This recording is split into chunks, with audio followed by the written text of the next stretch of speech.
ಇನ್ನು ಲೋಕಸಭಾ ರಣಕಣದಲ್ಲಿರುವಂತಹ ರಾಜಕೀಯ ನಾಯಕರ ಮಾತಿನ ಭರಾಟೆ ಜೋರಾಗ್ತಾ ಇದೆ. ಆರೋಪಕ್ಕೆ ಪ್ರತ್ಯಾರೋಪ, ಏಟಿಗೆ ಎದಿರೇಟು ಅನ್ನುವಂತೆ ವಾಗ್ದಾಳಿಯನ್ನೇ ನಡೆಸ್ತಾ ಇದ್ದಾರೆ. ಈ ಕುರಿತಂತ ಕಂಪ್ಲೀಟ್ ಡೀಟೇಲ್ ರಿಪೋರ್ಟ್ ಇಲ್ಲಿದೆ ನೋಡಿ.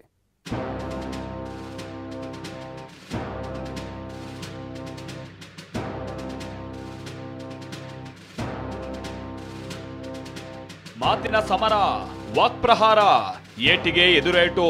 ಲೋಕ ಅಖಾಡದಲ್ಲಿ ಮಾತಿನ ಭರಾಟೆ ಜೋರಾಗಿದೆ. ರಣಕಣದಲ್ಲಿರುವಂತಹ ನಾಯಕರು ವಾಗ್ಯುದ್ಧವನ್ನೇ ಸಾರಿದ್ದಾರೆ. ಇವತ್ತಿನ ಮಾತಿನ ಅಬ್ಬರಗಳನ್ನ ಒಂದೊಂದಾಗೆ ತೋರಿಸ್ತೀವಿ ನೋಡಿ. ಅಮಿತ್ ಶಾ ಧಮ್ ಇದ್ರೆ ಚರ್ಚ್ಗೆ ಬರಲಿ ಎಂದ ಸಿಎಂ. ಆರೋಪ ಮಾಡೋದು ಅವರ ಪ್ರವೃತ್ತಿ ಎಂದ್ರು ಮಾಜಿ ಸಿಎಂ. ಚನ್ನಪಟ್ಟಣ ಸಮಾವೇಶದಲ್ಲಿ ಅಮಿತ್ ಶಾ ಆಡಿರೋ ಮಾತುಗಳಿಗೆ ಕೈಪಡೆ ಕೆರಳುವಂತೆ ಮಾಡಿದೆ.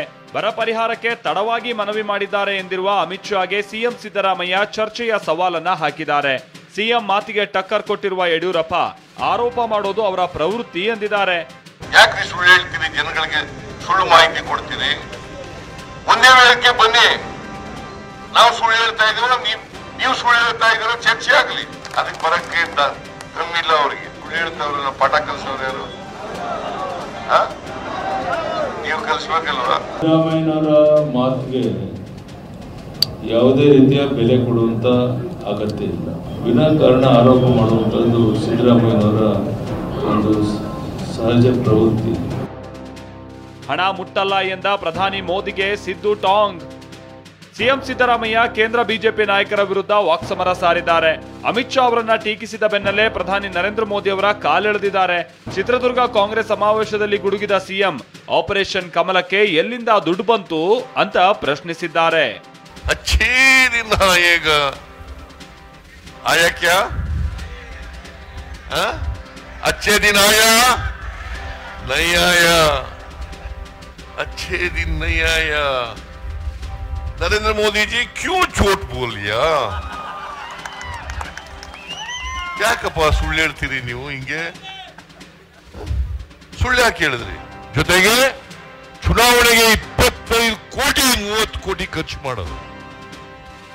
ನರೇಂದ್ರ ಮೋದಿ ಅವರು ನಾನು ಚೌಕಿದಾರ್ ನಾನು ಹಣನೇ ಮುಟ್ಟಲ್ಲ. ನರೇಂದ್ರ ಮೋದಿಜಿ ಆಪರೇಷನ್ ಕಮಲ ಮಾಡಲಿಕ್ಕೆ ಸಾವಿರಾರು ಕೋಟಿ ಎಲ್ಲಿಂದ ಬಂತಪ್ಪ? ಎಲ್ಲಿಂದ ಬಂತು? ತುಮಕೂರು ಬಿಜೆಪಿಯಲ್ಲಿ ಗಂಡಸರು ಇಲ್ವೇನ್ರಿ ಎಂದ ಪರಂ. ತುಮಕೂರಿನಿಂದ ವಿ ಸೋಮಣ್ಣ ಅವರನ್ನ ಅಖಾಡಕ್ಕೆ ಇಳಿಸಿರುವಂತಹ ಬಿಜೆಪಿ ವಿರುದ್ಧ ಸಚಿವ ಪರಮೇಶ್ವರ್ ಕೆಂಡ ಕಾರಿದ್ದಾರೆ. ಬೆಂಗಳೂರಿನಿಂದ ಕರ್ಕೊಂಡು ಬಂದು ನಿಲ್ಲಿಸಿದ್ದಾರೆ. ಜಿಲ್ಲೆಯಲ್ಲಿ ಒಬ್ಬ ಗಂಡಸು ಇರ್ಲಿಲ್ವೇನ್ರಿ ಅಂತ ಪ್ರಶ್ನಿಸಿದ್ದಾರೆ.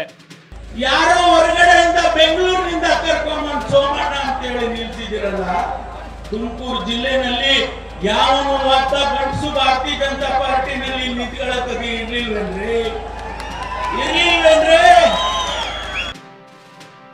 ಬಿಜೆಪಿಯವರಿಂದಲೇ ಪುಲ್ವಾಮಾ ದಾಳಿ ಎಂದ ಕೈ ಶಾಸಕ.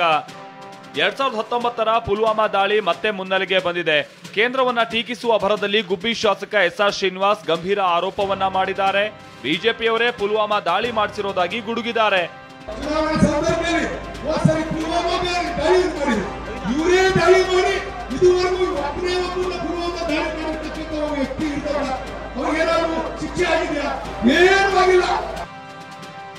ವಿಜೇಂದ್ರ ವಿರುದ್ಧ ಈಶ್ವರಪ್ಪ ಗುಡುಗು.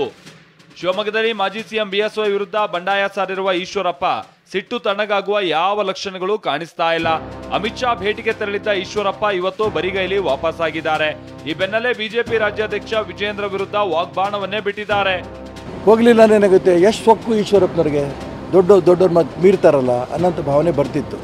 ನಾನು ಅದಕ್ಕೋಸ್ಕರ ಡೆಲ್ಲಿಗೆ ಹೋದೆ. ಭಗವಂತ ನನ್ನ ಜೊತೆಗಿದ್ದಾನೆ ಅದಕ್ಕೆ ಸಾಕ್ಷಿ. ನನಗೆ ಅಮಿತ್ ಶಾ ಭೇಟಿ ಆಗಲಿಲ್ಲ.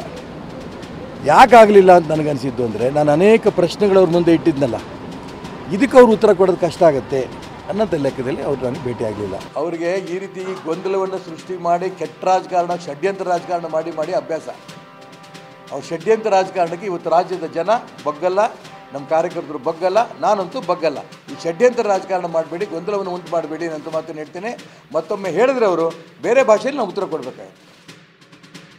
ಡಿಕೆ ಬ್ರದರ್ಸ್ ವಿರುದ್ಧ ದೋಸ್ತಿಗಳು ಗರಂ. ರಾಮನಗರದಲ್ಲಿ ಅಬ್ಬರದ ಭಾಷಣ ಮಾಡಿದ ದೋಸ್ತಿಗಳು ಡಿಕೆ ಸಹೋದರರ ವಿರುದ್ಧ ಕಿಡಿಕಾರಿದ್ದಾರೆ. ಹೆದರಿಸಿ ಬೆದರಿಸಿ ಚುನಾವಣೆ ಮಾಡ್ತಿದ್ದಾರೆ ಅಂತ ಗಂಭೀರ ಆರೋಪ ಮಾಡಿದ್ದಾರೆ. ಇವರು ರಾಮನಗರ ತಾಲೂಕು ಕೊಟ್ಟಿರ್ತಕ್ಕಂಥ ಕೊಡುಗೆ ಯಾವುದು? ಪೊಲೀಸ್ ಠಾಣೆಗಳಲ್ಲಿ ನನ್ನ ಕಾರ್ಯಕರ್ತರಿಗೆ ಹಿಂಸೆ ಕೊಟ್ಟು ಪ್ರತಿದಿನ ಕೋರ್ಟು ಕಚೇರಿ ಅಲಿತಕ್ಕಂಥ ಕೆಲಸ. ಇಂಥ ಒಂದು ದರೋಡೆ ಮಾಡಿ ಬಂದಿರತಕ್ಕಂಥ ಹಣದಿಂದ ನಿಮ್ಮನ್ನು ಕೊಳ್ಳತಕ್ಕಂಥದ್ದಕ್ಕೆ ಹೊರಟಿದ್ದಾರೆ. ಮರಳಾಗಬೇಡಿ, ಕೈ ಜೋಡಿಸಿ ಮನವಿ ಮಾಡ್ತೇನೆ. ಅವ್ರಿಗೆ ಇನ್ನೇನು ಕೆಲಸ, ಇನ್ನೇನಿದೆ? ಕೇಸ್ಗಳು ಹಾಕೋದು, ಮನೆಯಿಂದ ಈಚೆಗೆ ಬರ್ದಂಗೆ ಮಾಡೋದು, ಹೆಂಗನ ಮಾಡಿ ಅಮ್ಕಿ ಇಡಬೇಕು. ಈ ಎದುರಿಸಿ ಆ ಕನಕಪುರದಲ್ಲಿ ರೂಢಿ, ಅದನ್ನೇ ಬೆಂಗಳೂರಲ್ಲೂ ಮುಂದುವರಿಸ್ತಾವ್ರಷ್ಟೇ. ಮತಭೂಮಿಯಲ್ಲಿ ಮಾತಿನ ಯುದ್ಧ ಜೋರಾಗಿದೆ. ರಾಜಕೀಯ ನಾಯಕರ ವಾಕ್ಪ್ರಹಾರ ಲೋಕ ಅಖಾಡವನ್ನ ಮತ್ತಷ್ಟು ರಂಗೇರುವಂತೆ ಮಾಡಿದೆ. Bureau report, TV9.